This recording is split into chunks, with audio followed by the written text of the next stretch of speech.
Era un día luminoso y frío de abril, y los relojes daban las 13.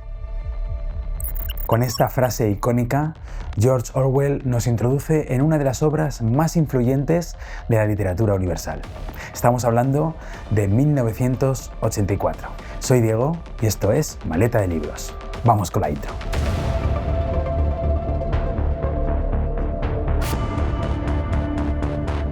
Y he podido disfrutar de esta novela con esta edición, esta maravillosa edición de Alma en su catálogo de Alma Panorama, que es espectacular, con ilustraciones. Voy a enseñar para que echéis un vistazo, más o menos, a ver si lo podéis ver. Ahí tenéis un poco, ahí tenéis. Bueno, ilustraciones cada ciertas páginas. Una edición que parece como que va a costar porque es muy grande y es muy gordo, pero aún así es fácil de leer, letra grande, tampoco se hace muy pesado, pero maravillosa la novela.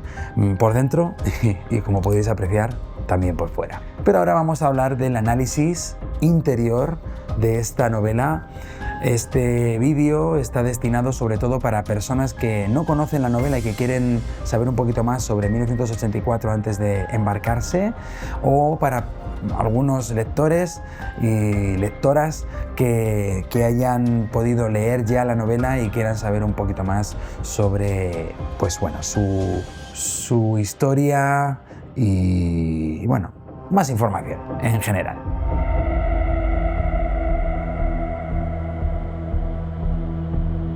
La novela de 1984 fue escrita en 1948, hay que darle la vuelta a esos dos últimos números, y publicada en el año 1949.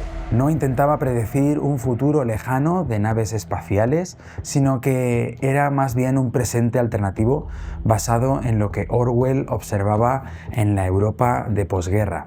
Eric Arthur Blair, conocido por su seudónimo, George Orwell, todo el mundo conocerá ese nombre más que el otro anterior que he dicho, fue un ardiente antiimperialista y socialista democrático que, tras vivir la Guerra Civil Española y la Segunda Guerra Mundial, se volvió profundamente crítico con cualquier forma de totalitarismo. 1984 es, ante todo, una advertencia del pasado para un futuro posible. Orwell ambientó la historia a solo 35 años de vista de su época para mostrar un futuro que podría suceder, y nacido obviamente de las cenizas de esa realidad que él mismo habitaba.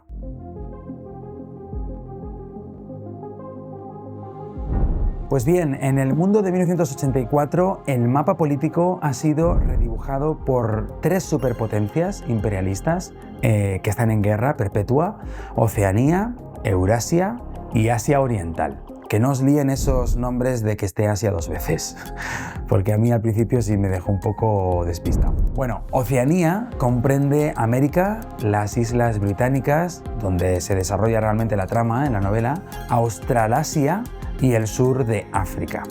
Eurasia abarca la Europa continental, es decir, donde estaría por ejemplo España, y toda Rusia.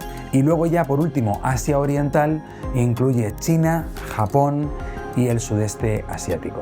Estas tres potencias, no luchan realmente por la victoria final, sino por mantener una guerra permanente que sirve como justificación para la escasez económica.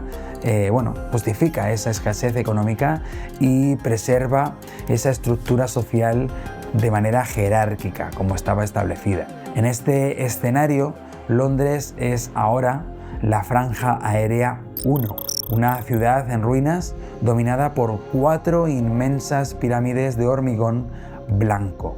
En estas pirámides son los ministerios.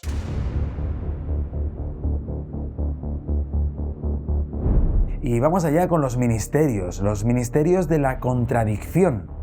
podemos llamarlos ministerios de la contradicción, porque el control del Estado se divide en esos 4 ministerios, esas 4 instituciones cuyos nombres son el ejemplo perfecto de la contradicción, como estoy diciendo, porque el Ministerio de la Verdad, que en realidad es Miniver en la neolengua, se dedica a las mentiras. Y bueno, eso de la neolengua, ahora os explicaré qué es eso. Bueno, Miniver se dedica a las mentiras, la propaganda y la reescritura de la historia. Es decir, mentir. Por eso Ministerio de la Verdad, por eso de las contradicciones. El Ministerio de la Paz, o Minipax, encargado de los asuntos de guerra continua. El Ministerio de la Paz, pendiente de la guerra.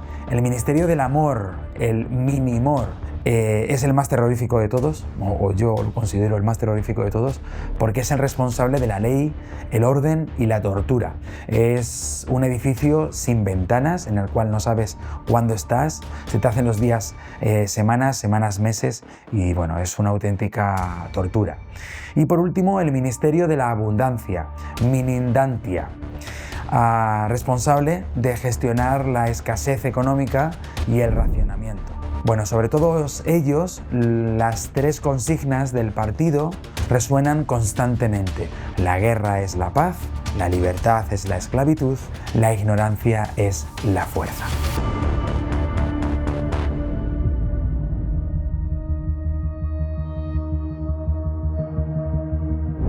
Bueno, y ahora vamos a hablar un poco de Winston Smith, que es el personaje principal, y el crimen esencial, que es, bueno, pues de lo que realmente gira en torno a la novela.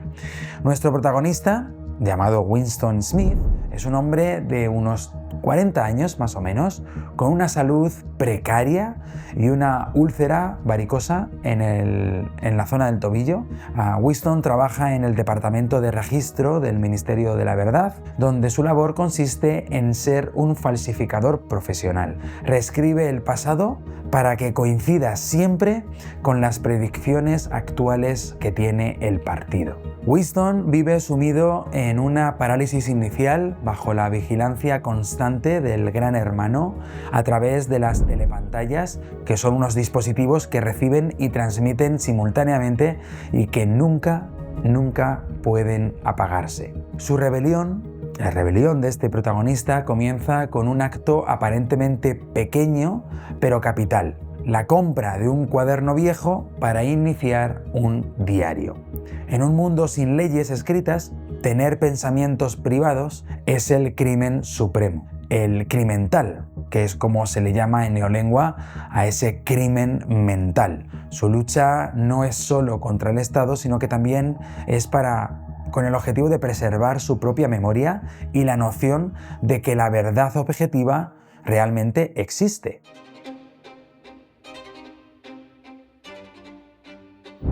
Y bueno, esas herramientas de control mental que existen en la novela, pues bueno, sí es verdad que para los que quieren profundizar, Orwell diseccionó con maestría cómo un sistema puede anular la capacidad de pensamiento crítico mediante 3 herramientas clave. Número 1, la mutualidad del pasado.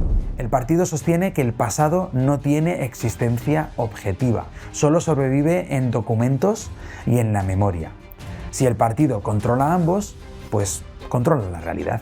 Los disidentes son vaporizados, es decir, son borrados completamente de la historia y convertidos en no personas, que es así como se le llama en neolengua a personas que no han existido, o personas que nunca existieron.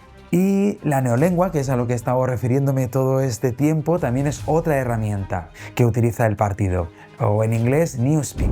Es el único idioma del mundo cuyo vocabulario disminuye cada año.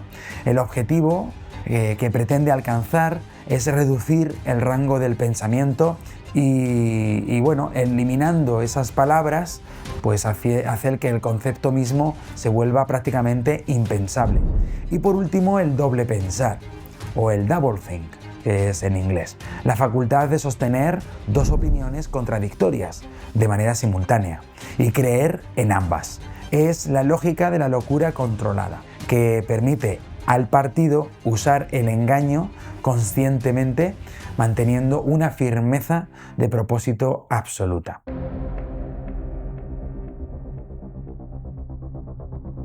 Bueno, y en cuanto a la rebelión y a ese enigma, la rebelión y el enigma, en este mundo gris aparecen dos figuras fundamentales para Winston. Por un lado tenemos a Julia, que va a representar la rebelión de la carne. Es vital, pragmática, rebelde por instinto, en la cual pues el amor y el deseo personal son actos de guerra política contra un Estado que busca anular las emociones humanas. Y por otro lado vamos a tener O'Brien, o O'Brien, yo diría O'Brien, o O'Brien, no sé, creo que es, no lo he oído pronunciado, pero yo creo que sí.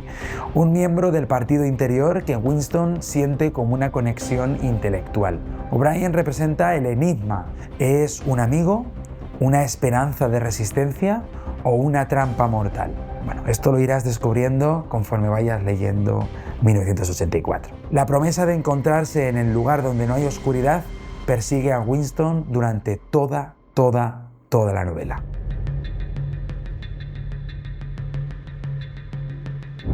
Bueno, y en cuanto a la naturaleza del poder, el clímax intelectual de la novela explora la verdadera naturaleza del poder. A diferencia de las tiranías del pasado, el partido no busca el poder por el bienestar de los demás, como se ha ido consiguiendo, sino por el poder mismo. Como se menciona en la novela, que ya lo irás leyendo, o si lo has leído pues me darás la razón, la realidad está en la mente. Si el partido controla la mente, controla la realidad hasta el punto de hacer creer que 2 más 2 es 5.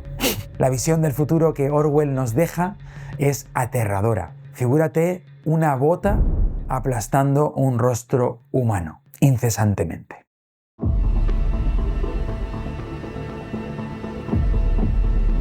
Bueno, y en cuanto a mi conclusión y mi veredicto con la lectura de 1984, bueno, ¿yo recomendaría 1984 hoy?